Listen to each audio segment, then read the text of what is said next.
Hi, my name is Joanne Salvatore, and this is a presentation about the end of the year procedures for our ELL team.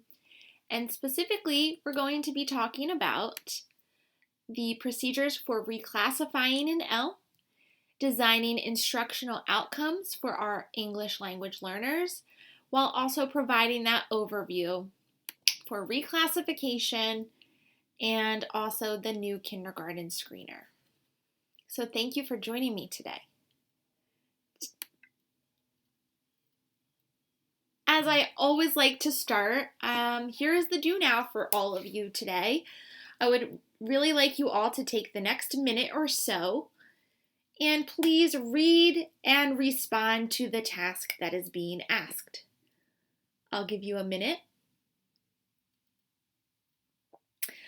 And now that the timer has went off and that minute has passed, I would ask for volunteers. Can somebody please answer the task for me? And the answer, since I also know most of the audience, is that there are no native Arabic speakers. There are no native Arabic readers. So this might be something that is foreign to us. And the reason why I put this on our presentation for the end of the year, but also because this is how we started.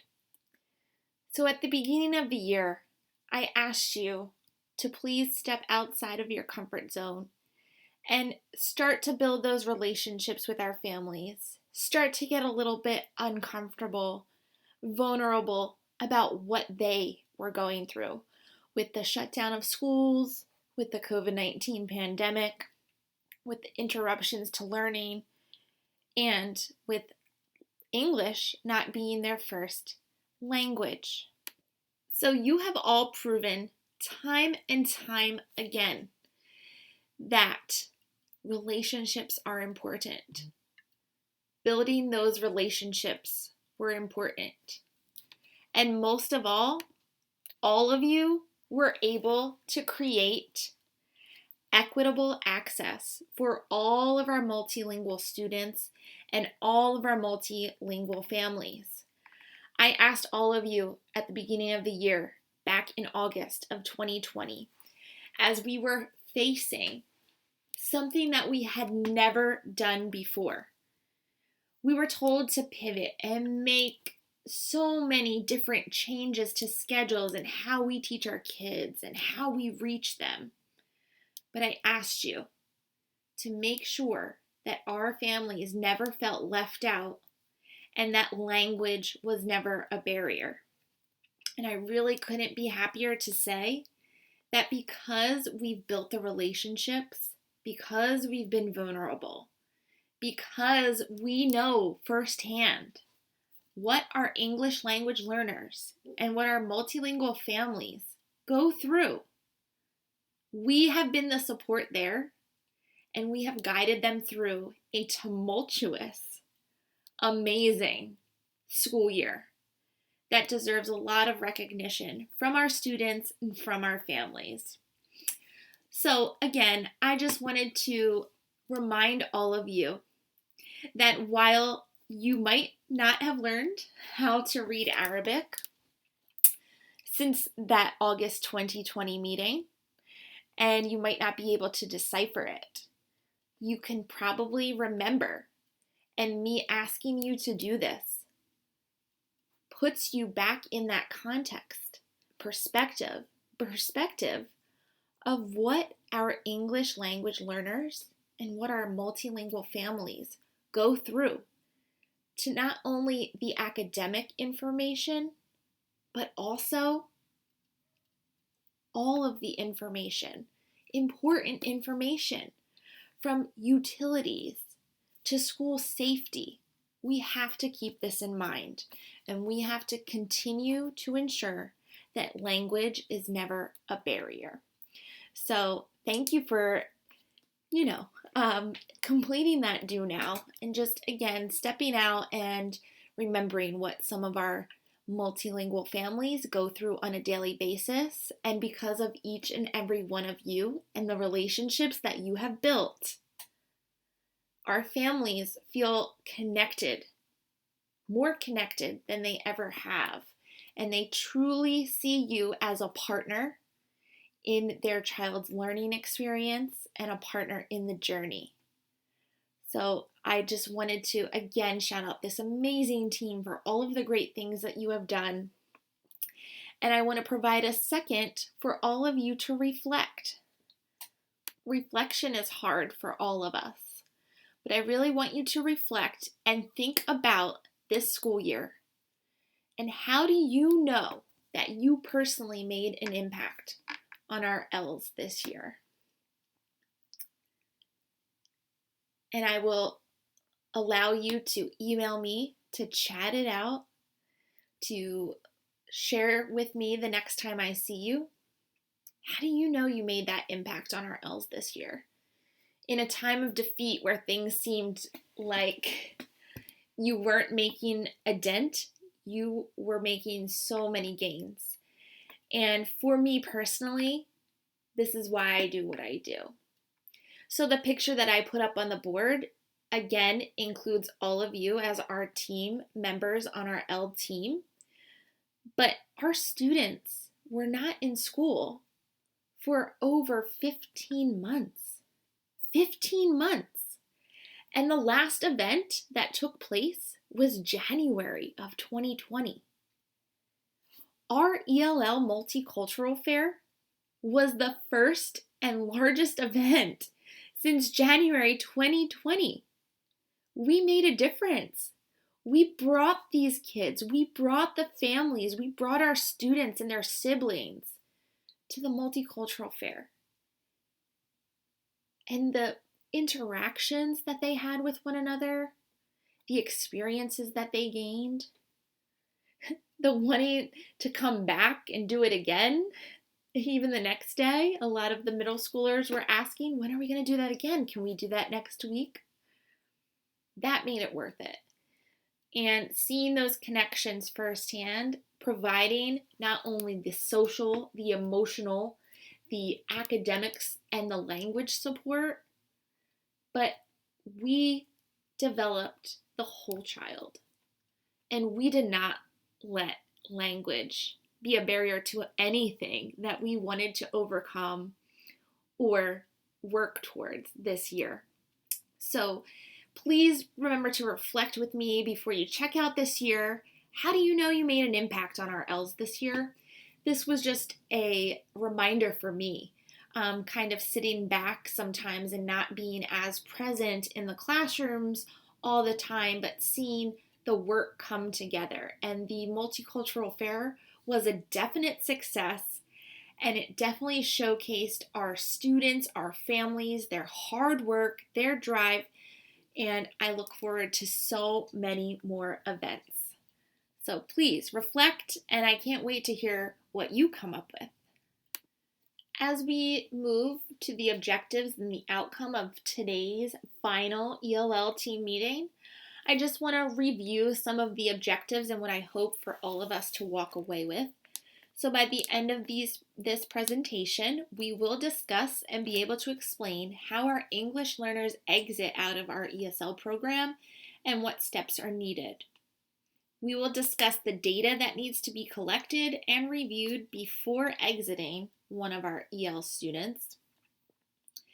We will again discuss the process and how that process might be impacted and or changed due to the time frame, the school shutdowns, and the pandemic, how that has impacted the return of test scores and data points that we usually collect. We'll also review grading and assessing our EL students. We'll review changes to the kindergarten screening tool. We will address our end of the year checklist, make sure we understand our responsibilities, and we will discuss survey results and tailor future ELL professional development topics to the team's needs. So while this seems like a lot, if we were to filter it down, it comes down to two things: the process of how we collect implement and exit our students as they progress on that EL continuum, how they enter the program, what tools are needed, what data is collected, and how they exit. It also provides the outcomes that were necessary and are needed for future professional developments.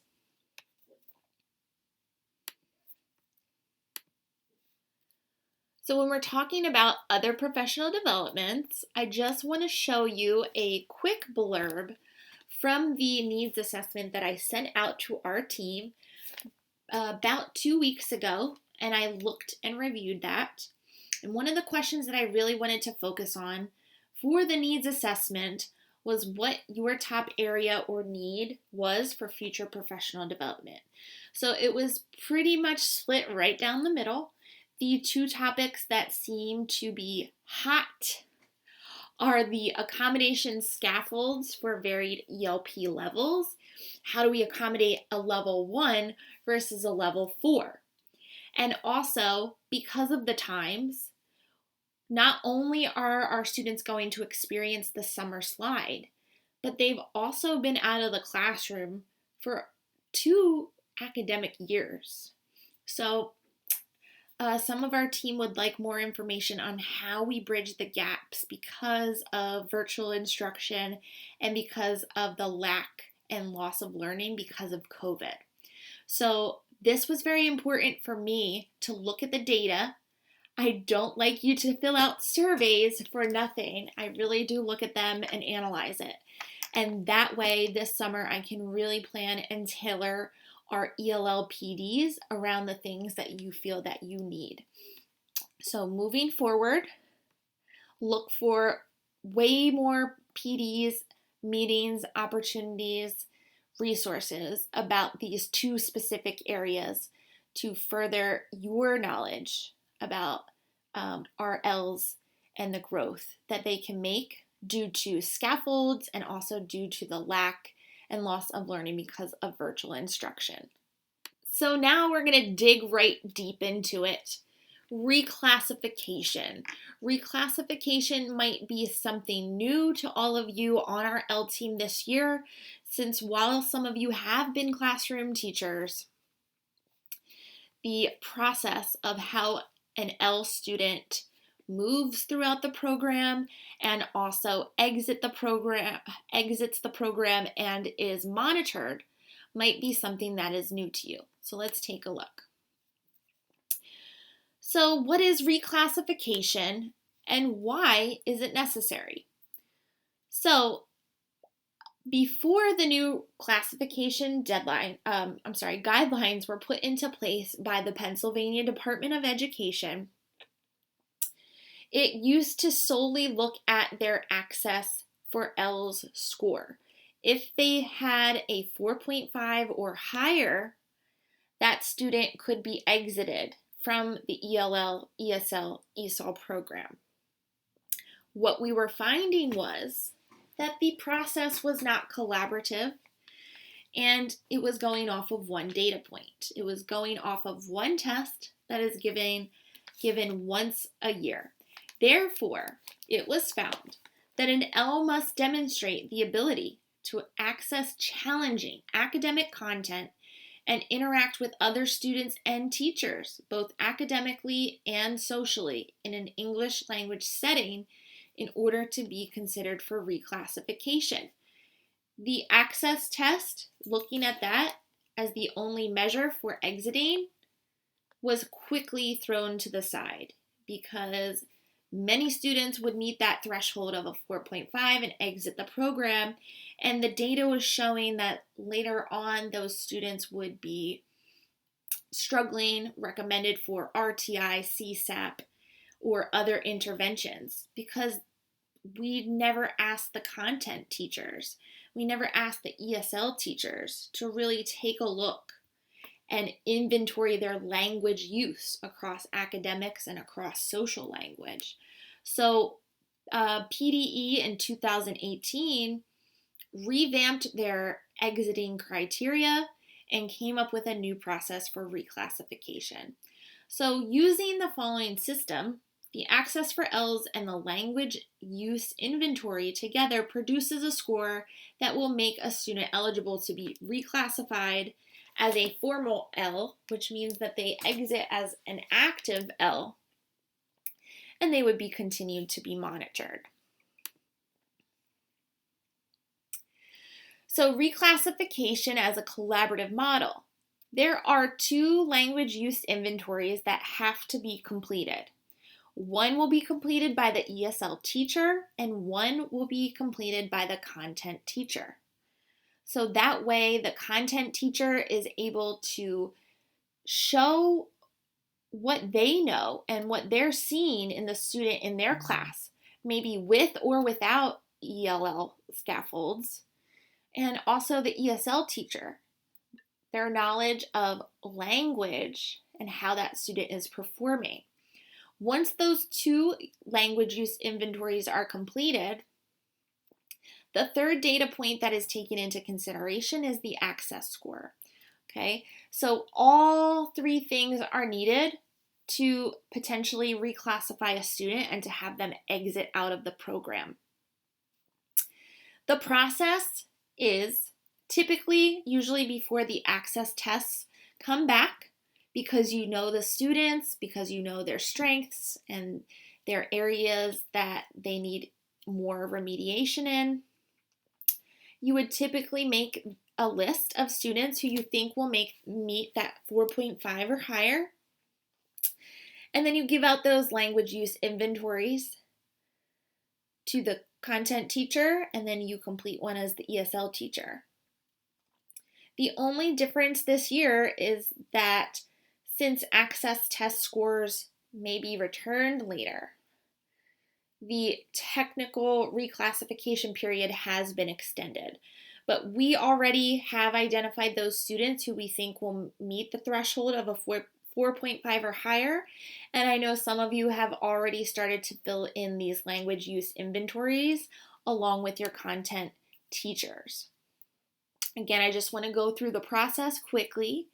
So the first thing that we would do, in case next year, someone comes to you and wants you to be the pro at reclassification, you want to make and identify students who are making progress and will likely meet the threshold of scoring a 4.5 or higher. So you want to make a list of these students. The second step would be to complete the language inventories as the ESL teacher and make sure to give one to the content teacher. You then also want to go over this rubric because a lot of the rubrics use a lot of language vocabulary on how we assess across those 4 domains.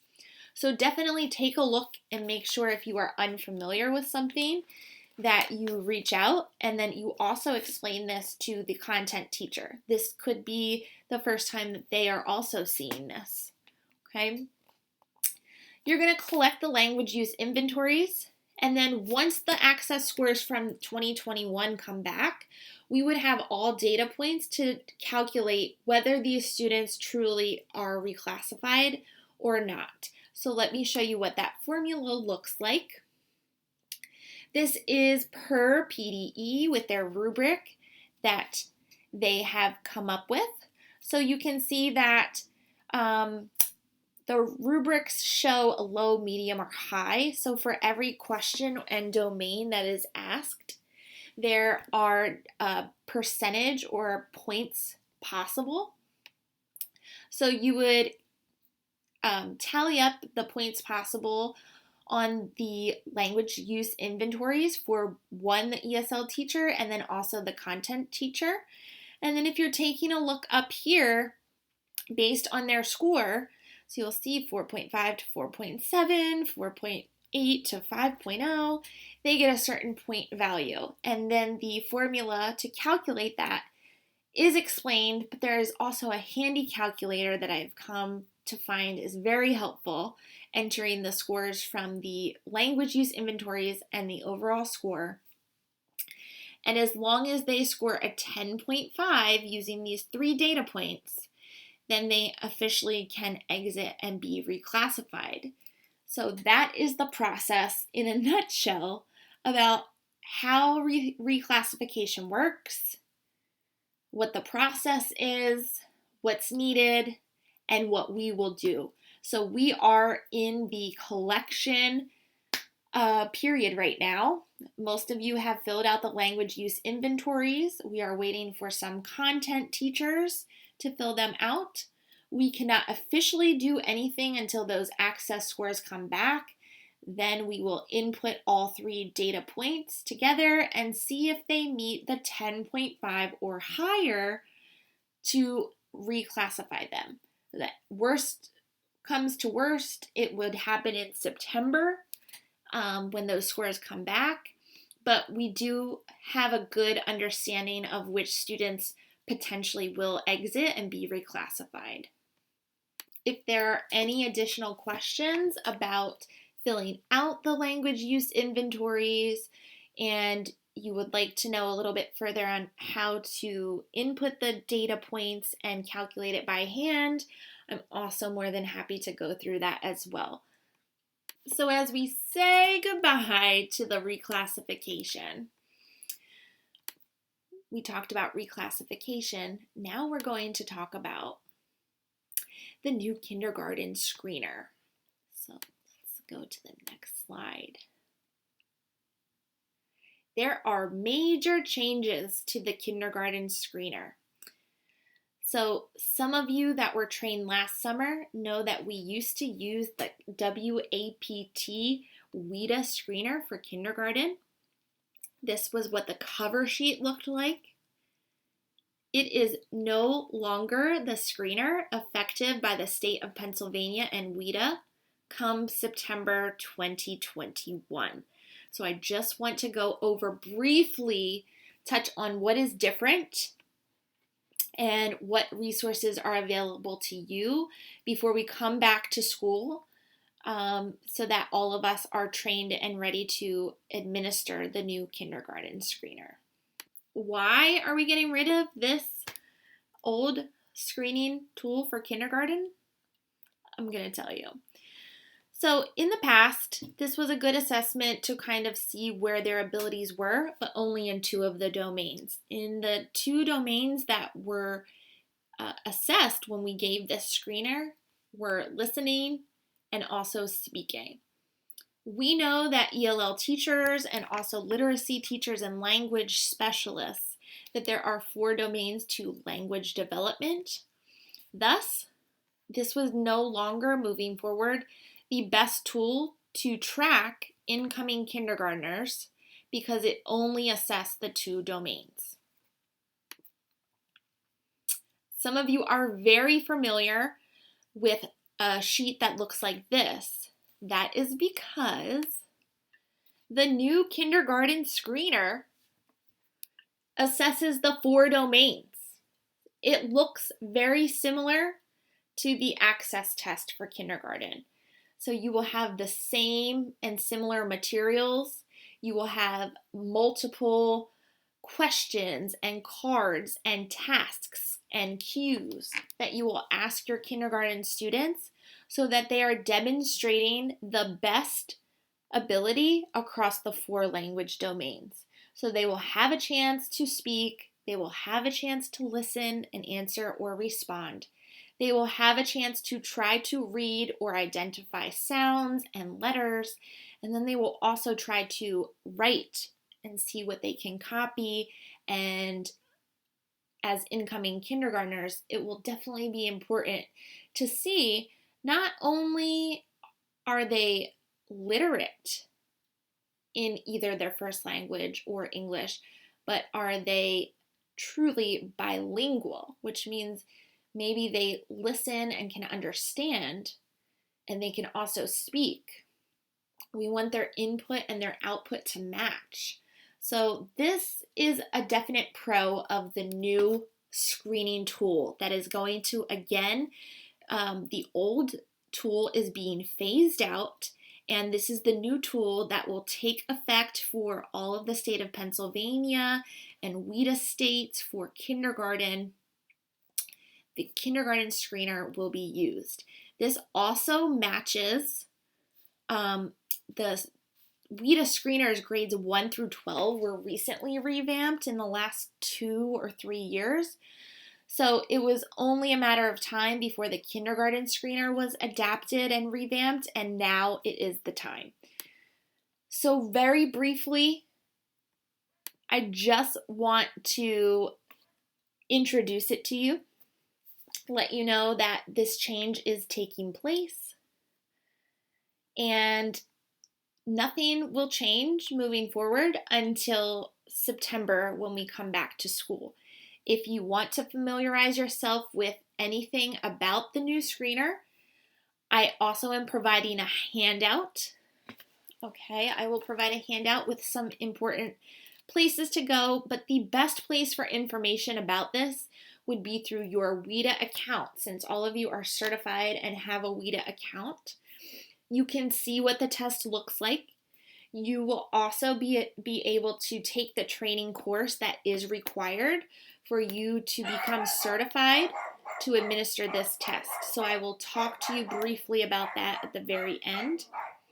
But I just wanted to introduce this to you and let you know the changes that are coming down in case over the summer you hear it. I want you to know that I am aware, and I will provide any training opportunities, any turnarounds, anything that you need so that come September, we are ready as a team, that when our new entering kindergartners come, that we are able and ready to administer the new screener. So shifting focuses, and as we come to the end of our short end of the year ELL team meeting, I just want to check in with you about the concerns and questions and areas of focus that you have as a team. So over the summer, I will continue to make some trainings available through video around language objectives, around designing our instruction with our classroom teachers, around the WIDA can-do descriptors. Areas of focus for next year will be that every single staff member, faculty member will be able to write a language objective. If an ESL teacher is not in the room, is not planning a lesson, there will be language objectives tied to their lessons, because language happens throughout the day, throughout every subject. So we want all of our students, whether they're English learners or not, to really be developing their language skills. We can provide that resource and start to model some scaffolds and accommodations that are necessary to do that. And then I really want to focus on designing the instruction. What can we do for our level 1s? What can we do for our level 3s? How do we pull a group when we have such varied levels? You will also see at the end of this, I have provided a handout. I know I did a training on accommodations and scaffolds, but I don't think you can get all of the strategies that are needed in one training, especially because we have been virtual. I really want to make sure that every single person, from the ballet teacher to the violin teacher to the art teacher to the 3rd grade teacher to the 8th grade teacher, all the way from, the kindergarten to the 8th grade middle school, we are all on the same page when it comes to what should we do if we have a level 1 student. What can I do if I don't have access to my ESL teacher at that time? So that will be a big focus for next year. And then there will be a huge focus on collaboration and making sure that there is enough time to not only meet as an ELL team, but I really want you to meet and plan with your grade level teams that you help and that you instruct with, so that the instruction and the assessment and the planning and the prep are all cohesive and everybody is clear on what needs to happen. If there are any other needs, please feel free to reach out to me. As always, I am ready to dive in with any other areas of focus that we need. But please do see the handouts that I have provided to serve as a reminder over the summer, or as you start to think about some units that you want to plan, some lessons that you want to plan. How are you going to tailor the content to your English language learners across multiple domains? And what strategies, scaffolds, and accommodations do you need to make? And do you need to make sure that your content and grade level teachers are aware of? So this is a team effort. We all need to be on the same page, support each other, and remember that we are supporting and focusing on language development. And that occurs over 4 domains. So those 4 domains need to be consistent in every single lesson activity there is, whether it is with an ESL teacher or it is with the content teacher. So there needs to be activities for growth for language in the listening domain. We need to be able to assess and figure out if they were able to hear and understand what we were saying by listening. Are they able to speak in complete sentences, answer us back with the details, develop their speaking skills, public speaking, different types of speaking, debates, and persuasive arguments, just like we tried to do with writing. And then we have writing and we have reading, which is a sole focus of literacy, but they all tie together. So if you have any other needs, if this was helpful, if you want more information, please look over those handouts that I am going to provide to all of you. And I hope that all of you have a wonderful summer. Some dates to keep in mind. We have our ELD progress reports that are due on Friday, June 11th. June 17th is our last student day. June 18th is our last teacher day. So make sure that those progress reports are completed. They are filed. If you have any portfolio work that you would like to keep and make sure that I file for the future years to come to really show the progression across those 4 domains, please leave those on my desk so that I can file them over the summer. And some things that I used as references are on this last page here. But to all of you, I want to thank you all so much for joining in, whether it was virtually or we have a further discussion about reclassification, about the process needed for the new kindergarten screener, and for future development plans tailored around your needs, scaffolds, and accommodations for our English learners. If you have any questions, please reach out. You have 1 more week of school left. You did it. Wonderful job. And please make sure that you reach out to the parents and encourage them to have their children read and interact with English, and then also never discourage their first language skills. So please keep encouraging them to be involved and engaged, and let them know how much we can't wait to see them when they come back in the fall. Have a wonderful summer. Thank you so much for being a wonderful team, and I hope that you all have a great day, a great end of the school year, and enjoy and relax.